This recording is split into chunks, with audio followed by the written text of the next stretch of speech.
Okay, so welcome to Tune Up Your Social Media with me, Peg Samuel. I'm really psyched you guys are on tonight.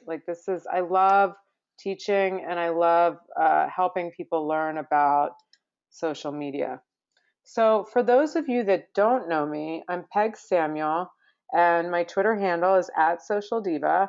I'm a professor at NYU and founder of Social Diva Media. So, at NYU, I teach media relations, present and future. So, it's essentially a social PR class.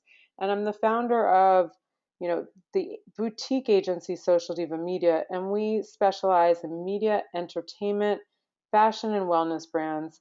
We work on social media strategies and execution, and we do a lot of influencer marketing.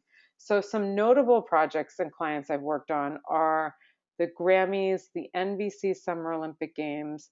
I've worked with brands like Movado Watches and John Varvatos. I've worked with celebrities, Ringo Starr and Harry Connick Jr. I work with Food Matters NYC and the David Lynch Foundation. So I like to take a lot of what I learn from working with these big names and say, how can we translate it for everybody? And I'm going to explain to you some of those learnings tonight. So the topics to be discussed are auditing yourself on social media, Facebook, Twitter, and Instagram basics, how to utilize brand influencers, and time-saving tools. So here's what we hear every time I talk to a client or prospective client, or even if I'm doing the cocktail networking, here's what I do for a living. People say, oh my gosh, social media is so important. I know I need to do it, but I'm so busy. I'm too busy. And then they say, am I doing it? Am I doing this right? And so if you think you're not doing it right, then you're wondering whether you're wasting your time. And then another thing we hear a lot is, I don't have a huge marketing budget. So people know it's important, but they're not exactly sure how to do it. And so you guys are on the call tonight. I know that you're spending the time. And so what the outcome is from this webinar tonight is you'll have time-saving strategies, you'll have expert tactics, low cost and free marketing ideas. So I know I asked you guys before the call what platforms you liked a lot. Now I'm asking, on a scale of 1 to 5, how would you rate yourself on social media? And I kind of mean this for your business or your personal brand. So on a scale of 1 to 5, you can just pop it in the question box on the right. Getting some 4s, 3. I always get like almost one of everything. 3. This is good. I've gotten a 6 before too, which was really fun. This is great. So I'm getting a little bit of everything. So all of you will get something, I hope, out of today. So the first thing that I'm going to talk about actually is auditing yourself. And it's very important in terms of social media and digital marketing. So when you're auditing yourself, you have to think about who is your target customer. So you can't be like, oh, well, all women are my target customer, all men, all people that like music, all people that like knitting, all people that like health and wellness. That's way too broad. So I'll give you an example.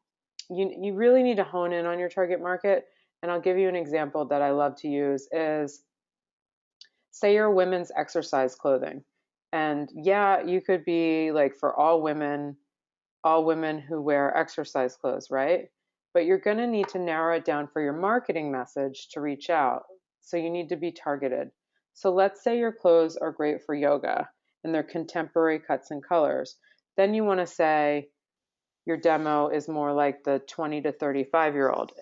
And you would definitely speak to a 20 to 35-year-old differently than you speak to a 35 to 45-year-old or a 55 to 60-year-old.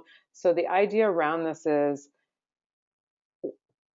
what's the voice and marketing messages you'll be putting out. So you really want to think about that when you're thinking about your target customer. So after you've identified who they are, this is very important for social media marketing, is what platforms are they on? So if I take the same example of the fitness clothes, and I was saying they were for young women, 20 to 35-year-olds, then Instagram would be really perfect sweet spot for them. If it was an older demographic, then they would more likely be on Facebook. So what's your staffing resources? So just to give you a benchmark too, most companies, even the big companies, don't have enough staff for volume of what they have to do. So you just think about, for you, is it just you? Do you have a generalist helping you? You know, what are your internal resources? If you have somebody like an intern, that can be good and bad. They're super, super helpful in some ways, and in other ways, not as helpful. So you just have to really be honest with yourself. What is your staffing resources? How much time do you have to dedicate to digital marketing? So I'm psyched all you guys are on tonight. So it lets me believe you have at least 45 minutes and hopefully 45 minutes a week, and you could really make a dent with that. So most business owners would say there's not enough time to do things. What I also say is, what if you reframed your thinking, considering that social media can be free marketing where you reach your customers and potential customers at any time? Then how much time would you spend?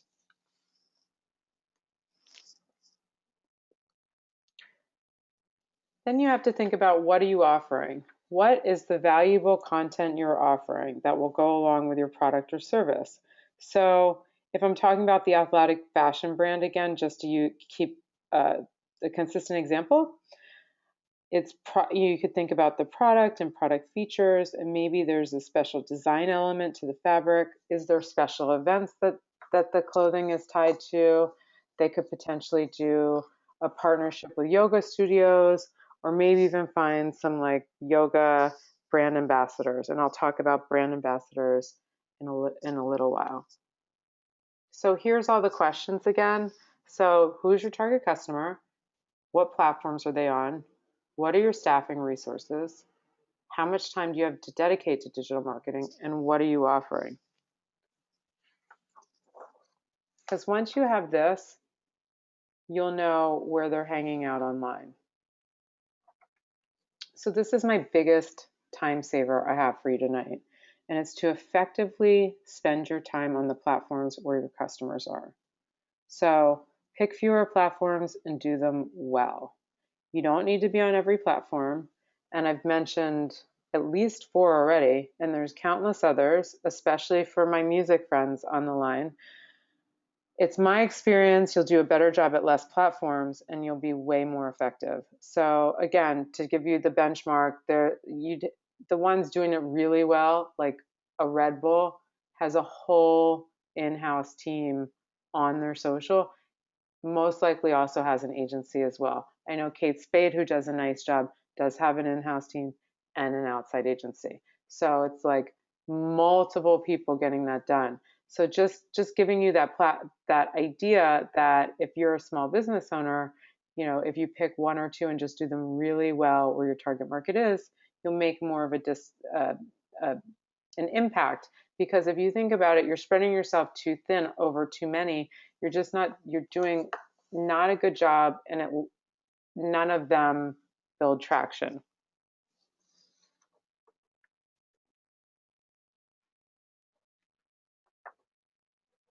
So next I'm going to talk about Facebook.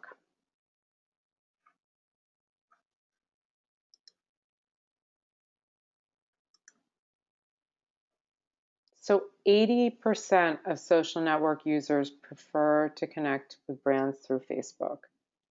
And when I'm talking about brands here, I'm also including personal brands, authors, entrepreneurs, celebrities, CEOs, and the like. So I'm basically talking about the brand pages. Also, what's important though with these brand pages is just that you're garnering the right kind of audience. So I'll get more into that. So brands should have a Facebook page set up for fans to engage with. Merely having a Facebook timeline is not enough. It needs to be reliably monitored and updated as well. Garnering likes is important, but getting the right type of likes is far more crucial to expand reach and generate new fans or potential business. So what I'm saying here is it's all about quality customers, not quantity. I know that there's almost a, how many likes does this page have? Almost ego thing, right? But I'd much prefer having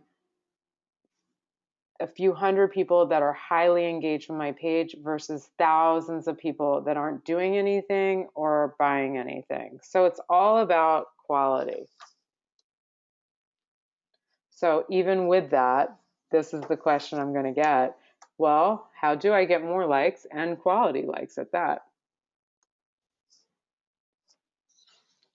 So the 4 key ways to get more likes is number 1, valuable content. So you want to think about, you want to kind of take off your entrepreneur hat or your business owner hat or your marketing person hat and switch into the hat of your customer and think, what do they want to see? What's important to the person you're trying to sell to? What could be interesting for them? You don't want to just sell your product or say, buy my this or do my that. You want to offer them some sort of valuable content because you got to think about, if you're on Facebook, what are the things also you like to see versus the items that you don't like to see. And I don't mean specific brands, I mean in terms of language. So you want to also engage with people that comment. What I find is the biggest mistake for Facebook pages with brands is they do all this work getting great valuable content out there, and they've got a great content calendar going, and they're making it happen, and then they have fans, and then their fans are actually engaging with their posts, and then the brand's like crickets. They're not doing anything. And first of all, it's social media, so it's a two-way conversation. So that's what it's supposed to be. But if that's not enough of an incentive for you, it's actually free marketing for you. So what happens is when somebody comments on your Facebook page and then you hit like or you comment back, it actually goes back through the news feed. So that becomes free marketing. It goes back through your news feed and the person who you're commenting's news feed. So that's free marketing. So that's key to do.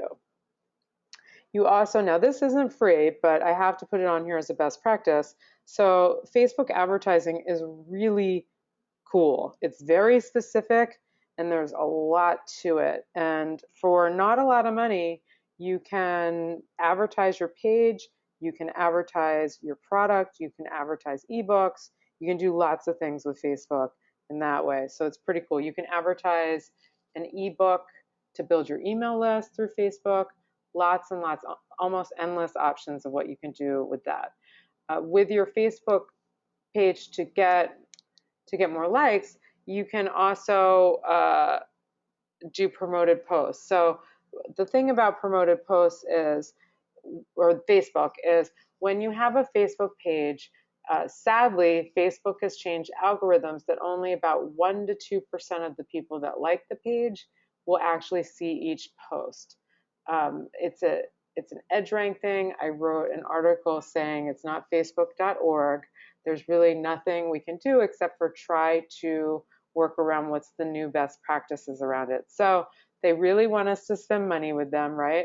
So when you do a post, you can promote it even for as low as $5, and you can promote it to have the people within the page see it, or you can have the people that like your page and their friends see it. And so if you do that, you can have more people potentially like your page. And then the last thing you want to do is post often, but I say not too often, and I'll explain this. So Facebook EdgeRank is this back end, like black box algorithm that I don't know how exactly the algorithm is and how the code works. However, If you post on the regular, you have a higher edge rank, so you'll have a more of a chance of being seen. And by the regular, I mean just once a day. And the other thing is you want to post a photograph or a video. I believe those both do as well.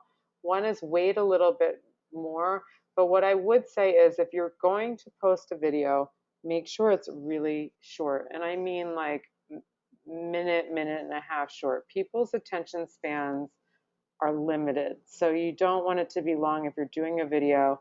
If you do a always do a video or a picture though.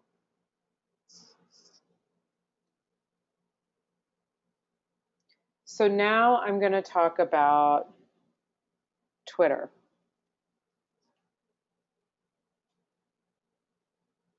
Oops. So Twitter is the standard for real-time digital conversation. Twitter not only provides a means to share news and content with a user base, but also provides a platform to seek out and engage influencers within a target community, field questions and queries from existing and potential customers, and generate leads for potential sales. So I talk about Twitter a lot in my NYU class, Media Relations Present and Future. And then even though there's a lot of noise on Twitter, it's still a very effective tool for business. What this really means is Twitter is a place where you can engage with anyone and especially your target audience. And just so you know, for clients and my own business, I've gotten press, for both clients and myself. I've gotten to be able to announce promotions, kind of like I'm giving a press release. And I've also sold things through Twitter, and we've had people sign up for this webinar through Twitter. And I have even some friends through Twitter. I honestly think that Twitter is you get out of it what you put into it. So here's 5 tips for Twitter that you can make sure you're doing, shall you be on it. You want to have a professional page. Your cover photo and profile pic are professional looking, unless you're, a comedian and you want it to be fun.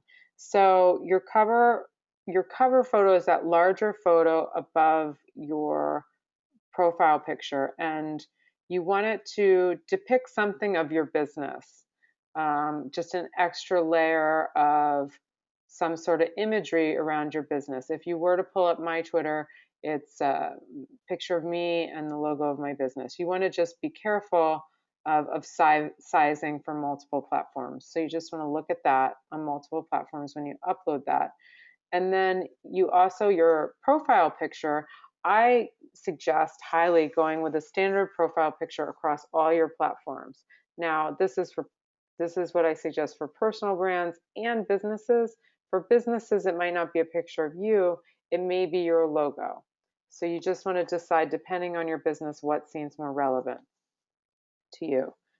You want to have relevant tweets to your readers or, again, your target audience. So if you're looking for that specific person to follow you, you want to have tweets that would entice them to talk to you. You want to respond to your followers. So with that, again, I can't preface enough, this is social media, so you want to be social. So if somebody writes you, you want to write them back.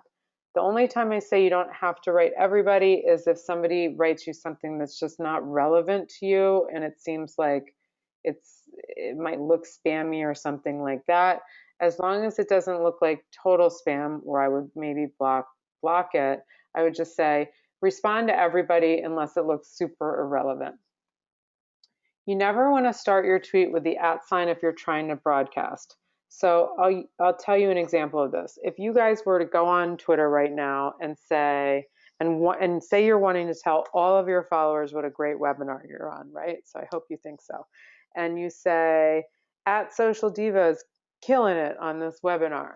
So if you say that, I'll see it, and people that are following me and you will see it, and that's it in terms of the feed. And you want things to go through the feed.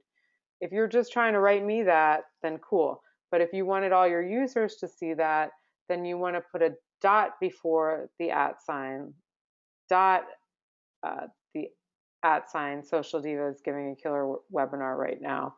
Or you would just reword the sentence to say, I'm on a killer webinar right now with @Social Diva. So one or the other.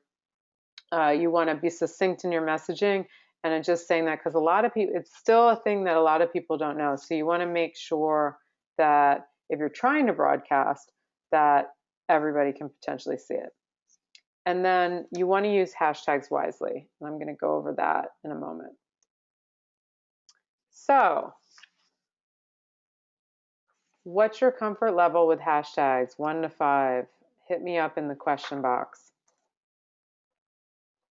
So 5 being very comfortable and 1 being I have no idea what a hashtag is.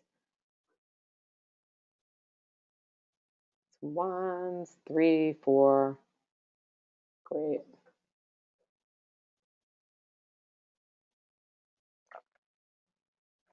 Anyone else? Some 3s, some 4s. Great. Okay.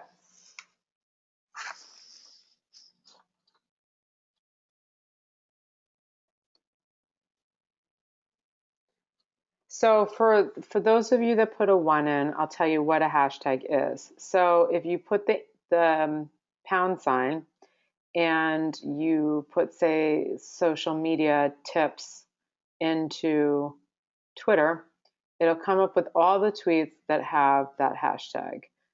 If you do hashtag health, it'll come up with all the tweets that come with health. So it's essentially a way to search Twitter. So when you're doing your tweets, you want to have hashtags so other people can potentially find you that are on Twitter. So you want to make them relevant to your brand. You want to do 1 to 3 hashtags is the norm. Over 3 is overuse. Never want to do more than that. You can use a hashtag to seek out conversations with others. So again, if I was wanting to see some social media tips or other people talking about social media, I could do hashtag social media. And you want to watch while you're on there which ones are trending and then potentially jump into the conversation.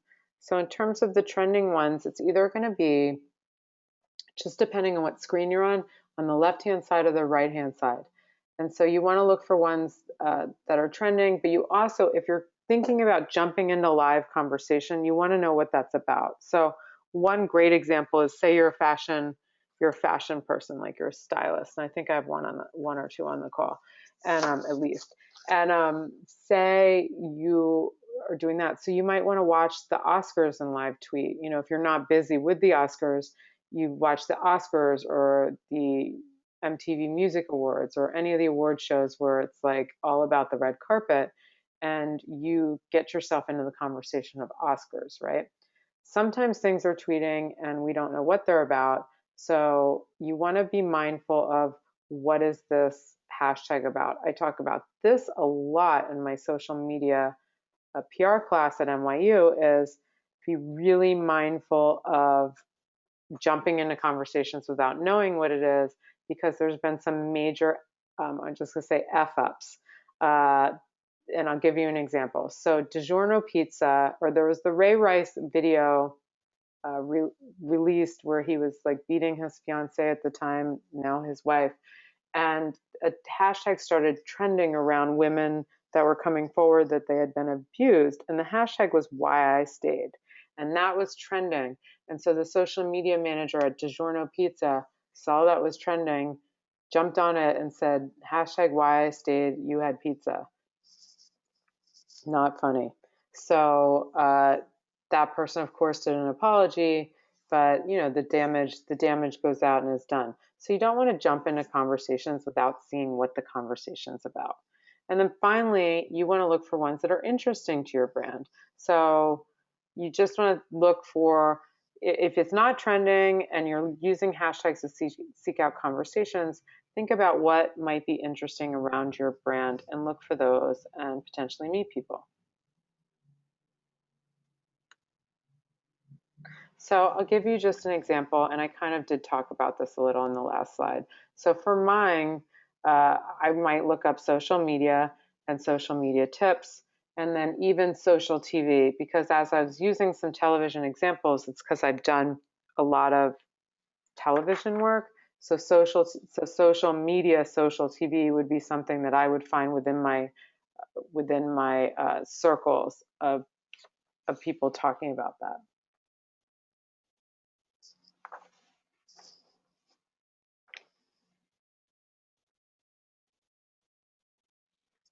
Instagram. So Instagram is super popular. Everybody's on it.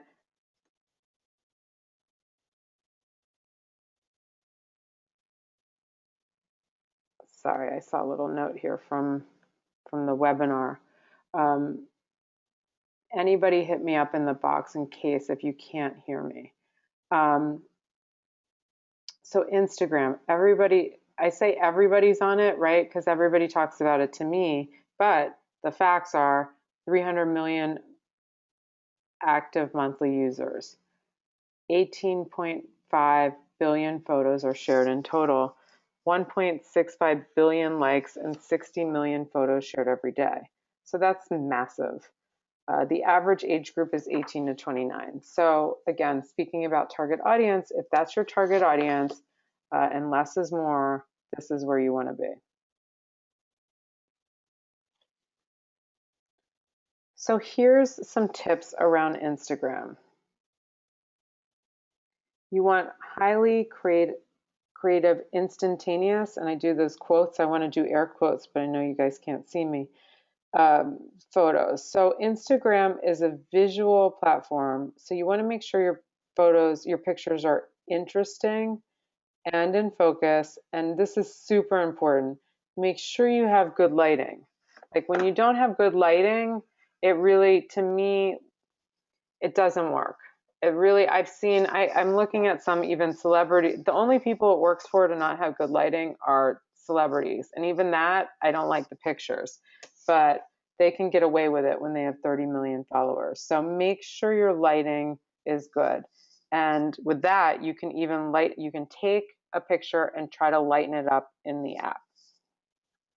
You want to utilize hashtags in a relevant way, but you do not want to over hashtag. You want to do 2 to 3 hashtags, or I believe it's 6. So two to 3 or 6. It's an odd number, but that is what research is saying right now. You want to regram. So it's social media, so it's kind of fun when you can, and it's a great way to grab content. You can grab pictures from other people, and you can regram fan photos and relevant images. So doing this increases fan engagement and photo diversity, but just make sure you tag or credit the original post owner's handle. So a tip that I have is I don't really like the regram apps because they put the other person's handle in the actual picture and it takes away from the image.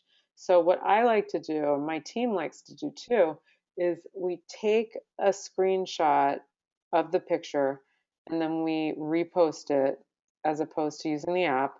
And then we credit it and we sometimes just use the little camera emoji. We like that a lot. And so we think it looks more visually appealing and it looks when somebody comes into your Instagram and looks at your whole brand story, which is the next point. You want to use Instagram to tell your brand story.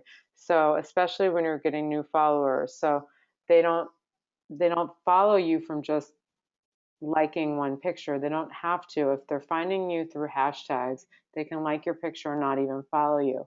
But if they click through to your profile, you want to make sure that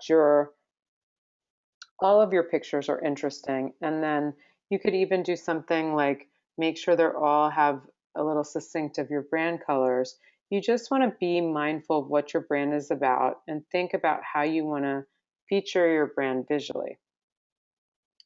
And then again, you want to engage. I bet you didn't think I was going to say that. Just kidding. So you want to like and comment on other people's photos, and when people comment on your photos, you want to comment back. So it's the free way to make this more social and have people be psyched to follow you and build brand affinity is to be commenting. So, you want to pick, if you're going out there looking at other photos, you want to pick photos that will increase the voice and face value of your brand. And again, it's social media, so you need to be social, and then in doing so, you will get noticed.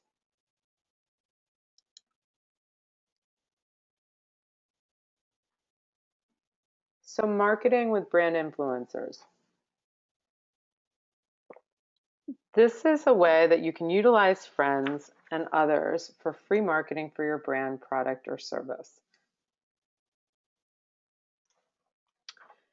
So every day people have influence. And did you know that 93% of shoppers' buying decisions are influenced by social media?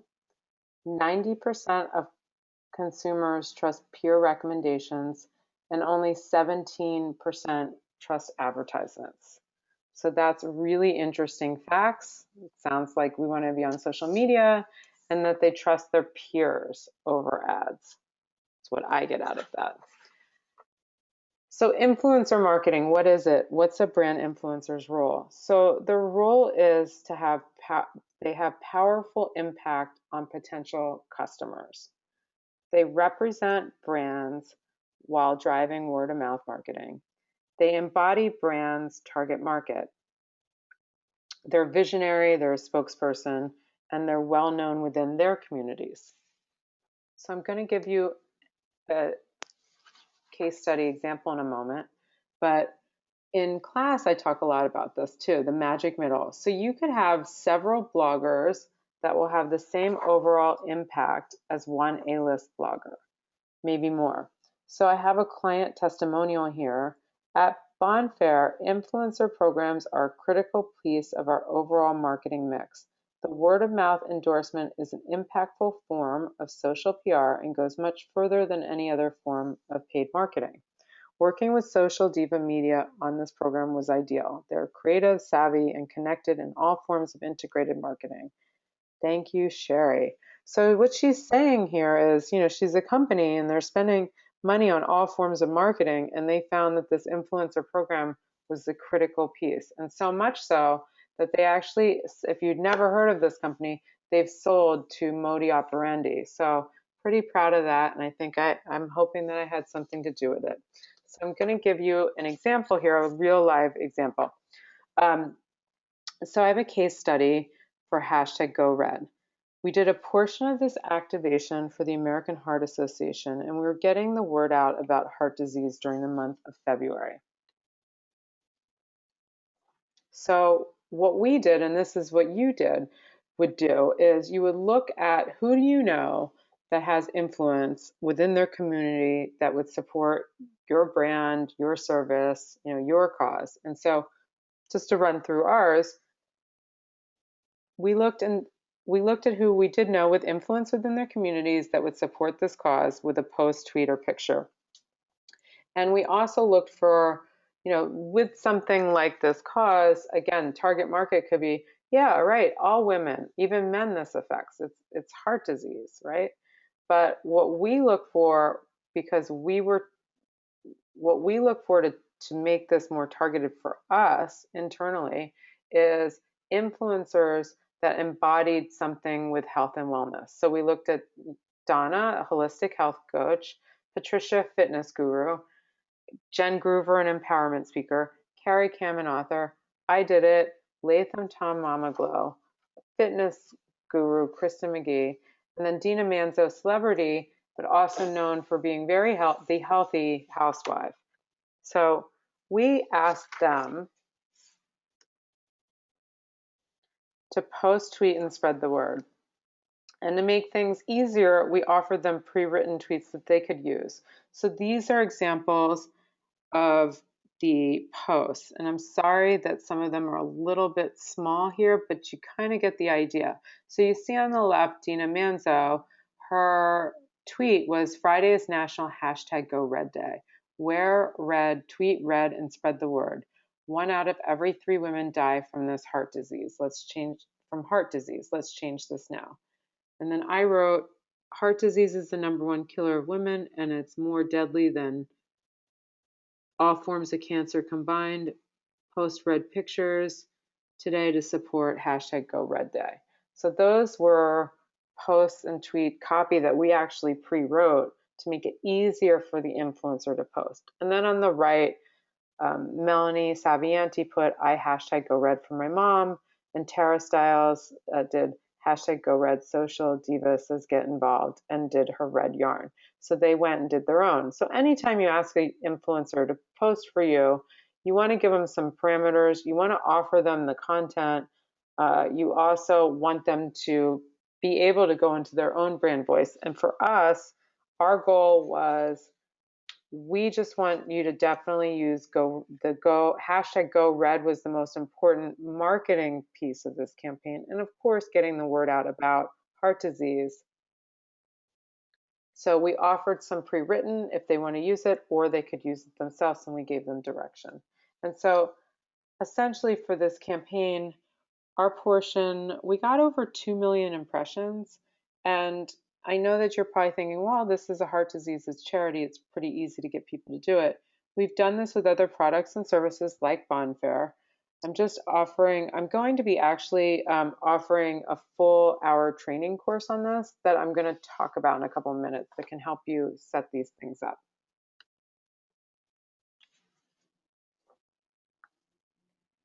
So I actually have one last section that's huge, and there's an entire class at NYU about this. So I teach at NYU, and I do a whole class on tools and resources, and then there's actually another 8-week course on tools and resources. So it's like huge, and we could be here all night with it, but I'm just going to cover a couple of the bases.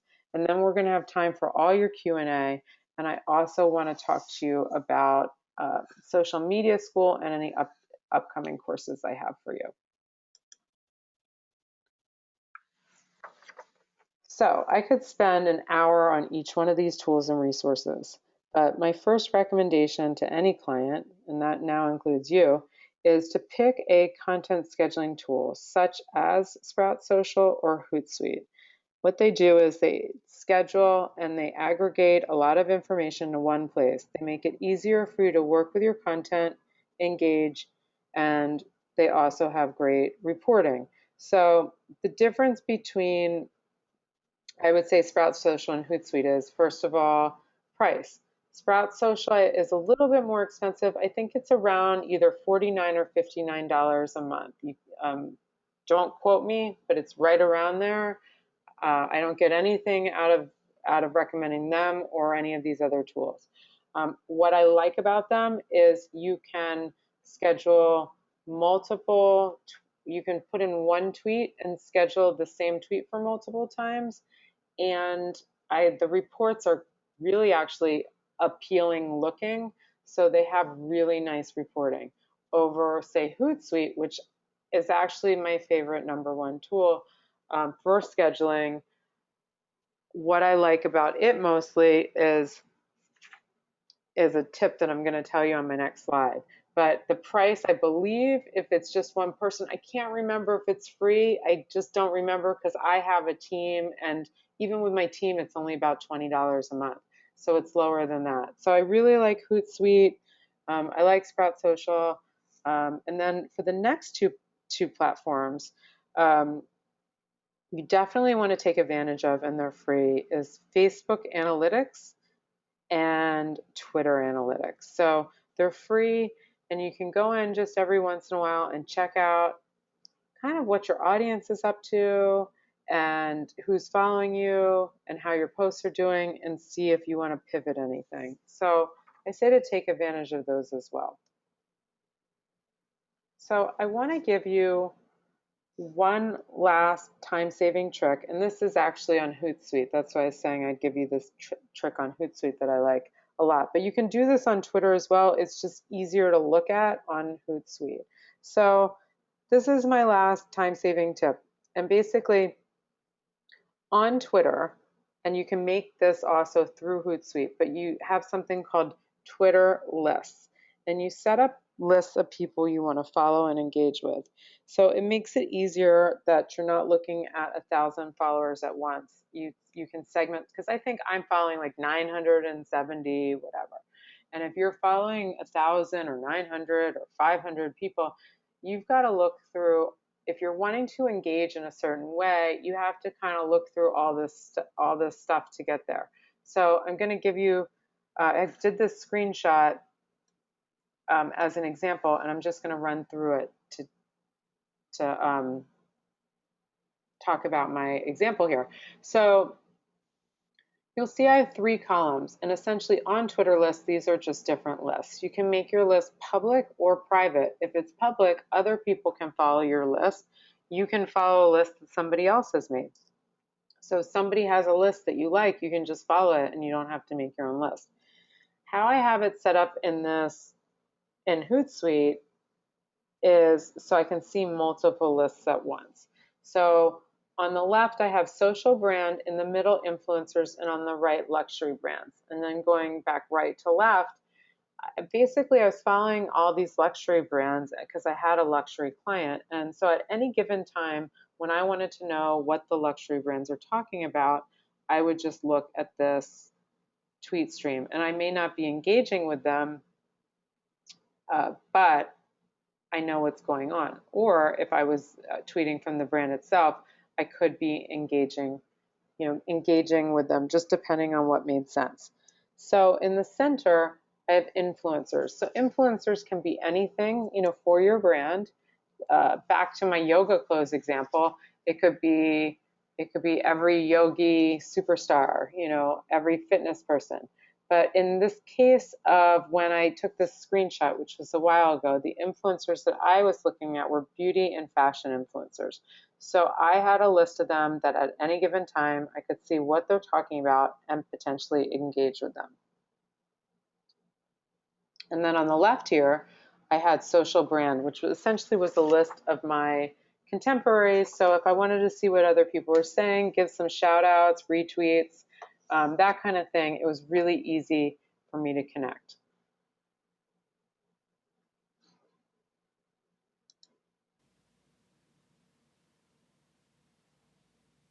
Social Diva Media School details. So since so many of you are interested, I'm so excited about this. We have a Social Diva Media School, and in the school, we have different categories. And the first one is Facebook analytics and ads. So there's a whole video on going over Facebook and Facebook best practices more in detail than we've done so far, Facebook analytics and ads. We also have Twitter analytics and ads, and this one is huge. There's so much information in here. This is definitely something worth keeping because you're going to want to refer back to it again and again. Instagram is so hot right now, and I've taken the time to put together a whole video on it, where it's probably about each video I would just say is probably between 20 minutes and 40 minutes long. So I'll go over all best practices, have some screenshots, and I'm constantly updating them for what's the most recent best practices. The next video is data tools and content calendar. So I'll go over the tools more in depth. I'll talk to you about how to set up an effective content calendar, working your campaigns into your evergreen content, and how that works and how that looks and how it can be made easy for you. Brand influencers and special campaigns. I will go much more in detail on how to set these influencer campaigns up, how to ask people, what to provide, contracts, and more. So the video course is, again, Facebook and Facebook analytics plus advertising, Twitter analytics plus advertising, Instagram, data tools, content calendar, brand influencers, and special campaigns. On top of that, I really want you to be able to keep in touch with me. So when you join the school, we add you to a Facebook private group so that way you can keep in touch with others and your contemporaries, as well as ask us any questions you might have. All the modules come with worksheets that you can follow along, and it helps you think about the teachings within the module itself. So with that, you'll have access to myself and my team to ask us again any questions you might have as you're going through the school. So just to flesh it out again, these do not have to be in any certain order. Like I said earlier, less is more. If you feel like you want to focus on Instagram at first, you can go right to Instagram. If you want to focus on Facebook first, then go ahead and do Facebook. So I'm just lining this out in 1 through 5 just to say that there's 5 here. You also get worksheets and the Facebook private group. And the thing I like about this the best is you can learn at your own pace. So you don't have to pace along with some sort of calendar that I've set out for you. You can take one class, do a lot of the stuff within it, you can watch the class again, and then you can move on to the next class. So each class has a huge value, and I want you to look below for pricing. I just want you to know that clients pay us thousands of dollars to go through all of these things, thousands. And you're getting all of that in a self-paced course for less. So you just look below for pricing. And if I'm not convincing you enough, I wanted to let you know what other people are saying about my classes. So, loved my class with Peg Samuel of Social Diva Media. It was clear, concise, and very educational. Donna Shaw, Holistic Health Coach. The lovely Peg Samuel knows of what she speaks. If you need a course, take hers. VP of Publicity, 10th Street Entertainment, the 11/7 Group, Jamie Roberts. Thank you, ladies. This is such nice quotes. And I wanted to let you know that I have a special bonus for you. If you act now, you'll get How to Periscope, and it's best practices on our latest favorite social media platform. So just to tell you a little bit about Periscope and why you should care.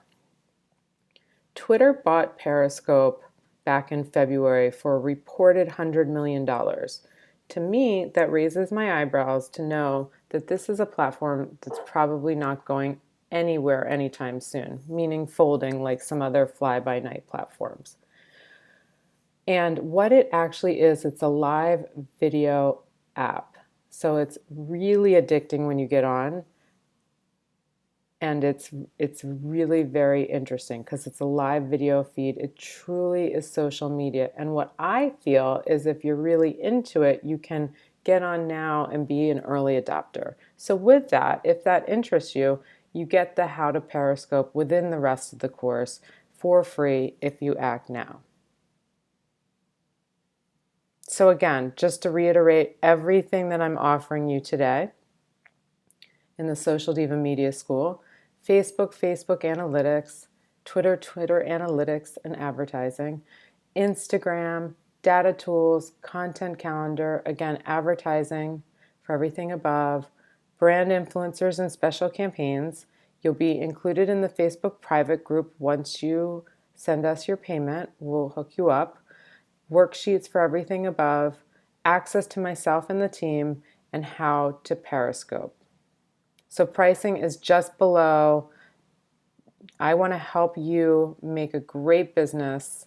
So I would love to have you in school immediately. I just say don't wait because I know you're on here to learn.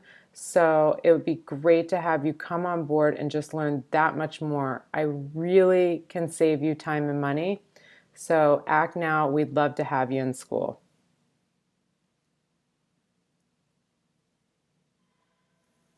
Thank you so much, and we'll see you in school.